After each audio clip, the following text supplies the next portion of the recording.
Emergency locator itu apa? Saya akan tunjukkan kepada kalian seperti apa tuh ELT, itu ya. Ya. Nah, inilah ELT, Emergency Locator Transmitter tipe B406-4. Ya, ini ada black box ya. Black box. Warnanya oranye bukan? Nah, kayak gini. Tuh, banyak. Yang mana black box? Ya, itu tadi bentuk fisik dari ELT atau Emergency Locator Transmitter dan juga black box ya. Black box baik FDR maupun CVR. Nah, selanjutnya kita akan coba bahas lebih detail untuk ELT itu seperti apa, bagaimana cara kerjanya, dan juga black box itu seperti apa, bagaimana kerjanya, dipasangnya di mana. Nanti kita akan coba menggali lebih dalam. Oke, kita lanjut ke video untuk detail dari kedua alat tersebut. Oke, selanjutnya kita akan coba bahas tentang black box-nya. Untuk black box mungkin saya hanya lebih kepada data karena saya tidak mempunyai barangnya. Barangnya itu ada di tempat teman saya gitu ya, jadi saya nggak bisa membuka gitu ya, kecuali kalau di kantor saya. Tapi nggak apa-apa, saya akan coba detail secara fisik dan juga nanti menggunakan data buku manual mungkin ya, saya akan terangkan sedikit. Oke, kita lanjut ke videonya.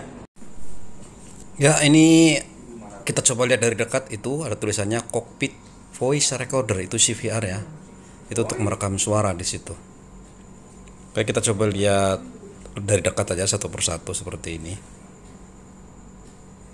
Cockpit Voice Recorder. Ini adalah beaconnya. Jadi kalau itu baterai yang bulat-bulat ya. Jadi kalau termasuk itu, kalau nyemplung ke air dia akan memancarkan sinyal, yaitu tuh beaconnya. Ada baterai di dalamnya. Dan juga sinyalnya di situ, sinyal pingnya itu bisa tahan 30 hari ini baterainya. Nah, ini adalah flight data recordernya. Nah, ini FDR. Itu solid state ya, sudah menggunakan kaset. Kalau dulu pakai kaset, sekarang sudah menggunakan solid state. Ini sama juga. Jenisnya macam-macam ya, jadi nggak cuma satu. Tergantung pesawatnya pakai yang mana gitu. Ada ininya. Nah, mungkin ini saya nggak bisa membongkar ya, karena memang ini kebetulan ada di tempat teman. Ini juga udah banyak yang expire itunya. Jadi saya nggak bisa membongkar. Karena nggak ada di kantor sendiri. Kalau di kantor mungkin saya bisa nerangkan apa sih dalamnya, sama seperti LT tadi kan. Oke. Mungkin ini secara fisik saya perlihatkan, tapi nanti saya detail secara buku manual, buku panduan.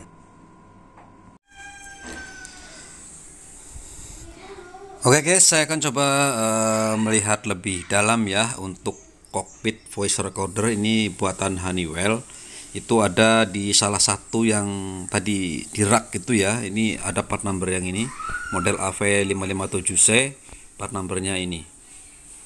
Oke, dia sama bukunya. Ini adalah data dari buku, saya nggak bisa bongkar, jadi mungkin dari buku aja. Oke, kita dari deskripsi dan operasi ya, dari general aja. Mungkin saya nggak bisa detail karena kalau detail pun banyak hal teknis di sana. Oke, ini bentuk fisiknya seperti ini. Fisiknya ada test switch, ada phone jack, ada indikator dan lain-lain seperti ini. Itu adalah fisik. Kemudian ini operationnya.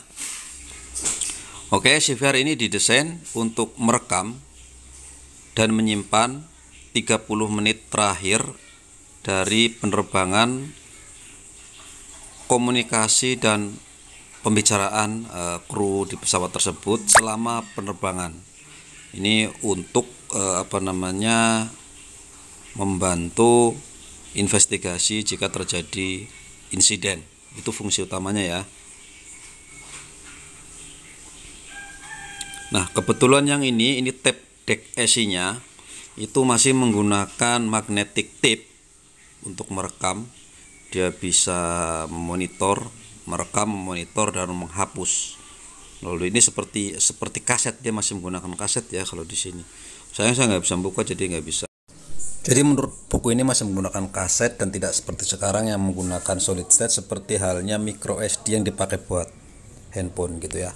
Oke, kita lanjut ke spesifikasi lainnya. Oke, untuk beaconnya ya. Jadi dia ada ULD, underwater location device. Bentuknya seperti ini, bulat seperti baterai gitu. Yang tadi di depan itu.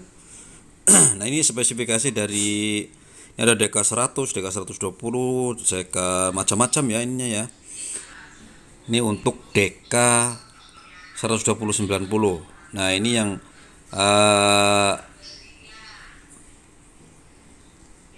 ini baca DK 12090 will assist in location of CVR dan FDR device. Jadi dia membantu untuk menemukan lokasi FDR dan CVR jika masuk ke dalam air gitu ya, misalkan ke laut seperti Sriwijaya dan juga beberapa insiden pesawat lain di dunia. Jadi ini untuk membantu menemukan lokasinya. Oke, selanjutnya nih ya, ini adalah casing aluminium capable operation sampai 20.000 feet. Kalau tertanam ya, misalkan masuk ke dalam laut itu sampai 6.000 meter. Capable masih. Kemudian dia bisa deteksi sampai dengan 1.800 sampai 3.000 meter. Tergantung kepada environment factor ya, faktor lingkungan. Kemudian tekanan bisa sampai tahan dia sampai 8.700 PSI. Bayangkan ya, 8.700 itu gede banget guys. Kalau ban aja, ban mobil itu tekanan dari dalam ya, ini ceritanya tekanan dari dalam ban itu 40 PSI, meledaknya udah kayak bang gitu. Kalau di laut itu air laut menekan barang ini, kalau kita masuk ke dalam laut kita akan ditekan, nanti akan gepeng kita itu dengan tekanan sampai 8.700. Mungkin ini kedalaman laut sekian ribu meter ya. Kemudian water sweet actuation, ini juga ada water sweet actuation. Jadi dia kalau kemasukan air dia akan menyala gitu ya, air bersih ataupun air salt water, air garam. Kemudian baterai menggunakan DK90 sampai 90 hari dengan output 160 dB, operasi di frekuensi 37,7 kHz. Sorry tadi salah. Jadi operating sistemnya adalah 37,5 kHz, kurang lebihnya 1 kHz. Oke, tadi sudah. Kemudian pulsanya 9 milisecond. Operating life-nya itu 90 hari atau 3 bulan ya, tertanam di laut dia tetap nyala. Kemudian baterainya dia bisa tahan 7 tahun. Ini apalagi ya, ini secara spesifikasi saja. Lain nggak ada yang ini ya, yaitu saja temperatur. Nah ini bisa tahan berapa temperatur ya, bukan operating, dia bisa kebakar, dia bisa tahan api gitu guys. Tapi kalau kebakar biasanya dia nggak ini ya, kalau ini kan biasanya untuk di bawah laut. Kalau kebakar ya kelihatan, yang tahan api itu yang bodinya, body black box-nya tahan. Kalau ngeliat sini cuma 30 derajat ya, kecil aja sih. Dia lebih kepada membantu kalau dia tertanam di dalam air. Oke guys, itu ya untuk CVR. Dan juga sebenarnya di CVR dan FDR itu sama. Yang ini ya, untuk beaconnya itu sama, karena bisa dipakai untuk kedua-duanya yang ini, baik di black box yang CVR maupun FDR. Nah, selanjutnya di mana posisi di pesawat pemasangan CVR ini adalah CVR ya, ini nomor 100A atau juga nomor 100B, ini semuanya sama sampai dengan 100C dengan warna berbeda-beda, artinya dia boleh berbeda-beda gitu ya. Ya, ada juga yang 100C yang terbaru adalah recorder sudah kombi CVR dan FDR. Ini kalau ngeliat posisinya di pesawat ada di, nah ini dia nomor 100 Ini adalah CVR-nya ya, posisinya di sini, dan juga dalam kombi dengan FDR 100 C-nya itu tadi. Kemudian ini adalah kontrolnya yang ada di kokpit yang bisa diakses oleh pilot. CVR FDR control unit yang sini 2. Sementara kalau di pesawat dipasang di sini dia. Oke. Nah, untuk C itu posisi C yang ini FDR di sini. Flight data recorder dipasang di C di sini, di ceiling atau di plafon bagian ekor. Sementara untuk CVR dia berada di bawah lantai di kokpit depan ya. Nah, ini untuk kontrolnya ada di sini. Kontrolnya untuk kontrol yang bisa diakses oleh pilot ya. Nah, itu adalah posisinya. Selanjutnya adalah untuk wiring pesawatnya, kemana saja sambungan kabel-kabelnya. Bagi kalian yang orang elektro ini sedikit lebih rumit ya, untuk orang awam memang agak sulit. Tapi inilah wiringnya. Ya, dari sini ini kontrol unitnya. Ini sudah ke bagian kokpit voice recorder gitu ya. Jadi masuknya tuh banyak, inputannya dengan sangat rumit tentunya. Nah, ini ada garis-garis itu adalah mewakili kabel, jumlah kabel. Itu ada inilah solid state cockpit voice recorder. Nah, ini adalah rear fuselage avionics rack bagian kanan, RH right hand. Ini seperti ini solid state-nya. Seperti ini. Ini adalah untuk voice recorder ya. Untuk tegangan, untuk ngidupin powernya itu 115 volt AC. Nah, untuk menghapus RS itu ya 657 itu tegangan plus 30 volt. Kemudian ada preamp power, kemudian ada indikator, dan juga ada audio output yang bisa didengar di speaker ataupun di itu, dan juga ada mic area, terus pilot mic, jadi copilot mic. Nah, ini adalah inputannya, jadi dia langsung menuju ke mic-nya pilot dan juga copilot. Jadi apapun yang dibicarakan oleh pilot akan terekam dan masuk ke dalam CVR ini. Ya, oke, selanjutnya kita akan melihat di mana lokasinya untuk FDR atau flight data recorder ya. Untuk flight data recorder yang ini adalah flight data recorder installation avionics. Posisinya ada di ekor, di bagian plafon bagian atas, bagian ekor ya. Ini untuk di pesawat CN235. Ini adalah lokasi penempatan black box-nya untuk di pesawat tuh ya. Selanjutnya kita akan lihat wiringnya, apa saja yang masuk ke sana gitu ya. Oke, dari sini chapter 31.31.10 sudah mulai masuk ke instrumen untuk flight data recorder. Jadi dia mulai masuk melalui, ini adalah data entry panelnya di sini. Kemudian di sini ada dari flight data acquisition unit. Ini semuanya kontrolnya seperti ini. Ada DVR out dan juga DVR playback.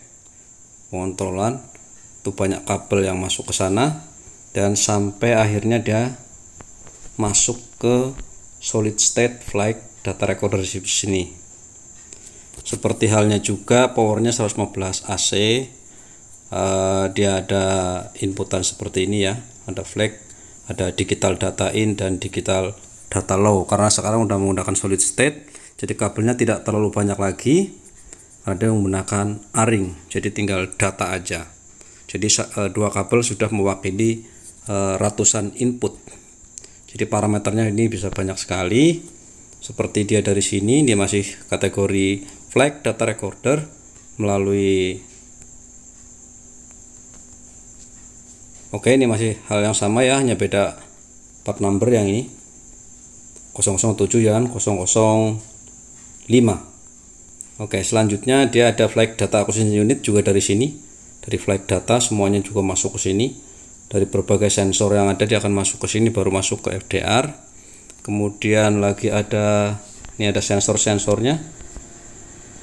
Jadi roll control surface ini dari aileron.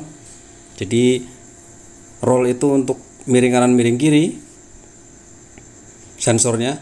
Kemudian untuk terbang naik dan turun, pitch controlnya juga masuk juga ke dalam parameter. Ada lagi kuadran kontrol dari gasnya itu ya, ini posisinya entah itu maksimal. Kemudian dari landing gear juga masuk juga ke dalam situ, karena masuk ke dalam flight data. Dia masuk ke flight data acquisition unit dulu, baru masuk ke FDR. Jadi semua parameter akan masuk ke sana.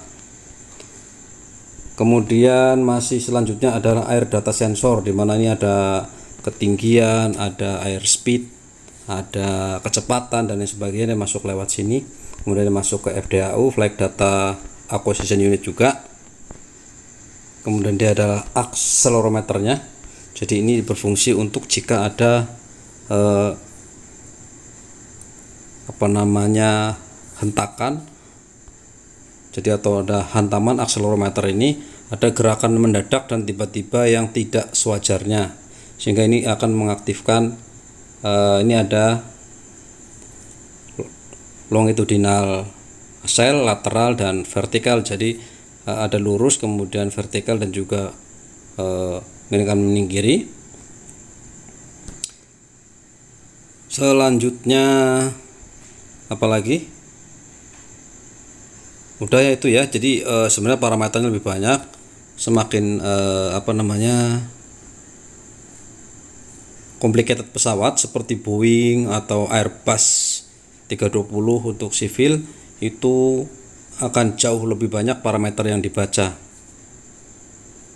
Oke, itu adalah untuk wiring data bagi flight data recorder. Oke guys, itu tadi ya tentang ELT atau Emergency Locator Transmitter, dan juga black box yang terdiri dari dua adalah CVR dan FDR.